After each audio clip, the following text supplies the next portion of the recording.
السلام علیکم ورحمۃ اللہ وبرکاتہ۔ ایک مکالمہ ہے لطیفے کی صورت میں امام ابو حنیفہ نور اللہ مرکزہ اور عبداللہ بن مبارک رحمۃ اللہ تعالیٰ علیہ جو کہ ان کے شاگرد ہیں۔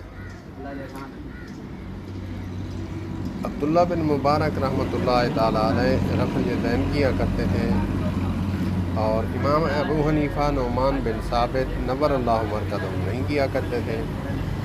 تو ایک دن نماز پڑھتے ہوئے نماز کے بعد امام صاحب نے فرمایا کہ اے عبداللہ، جب تو رفع الیدین کرتا ہے ایسے لگتا ہے کہ تو جیسے اڑ رہا ہے، پرواز کر رہا ہے آسمان کی طرف۔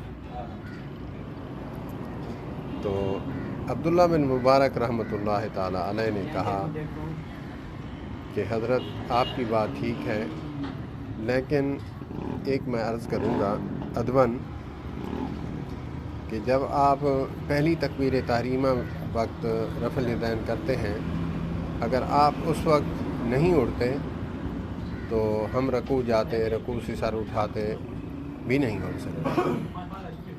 یا پھر ایسے کہا کہ اگر آپ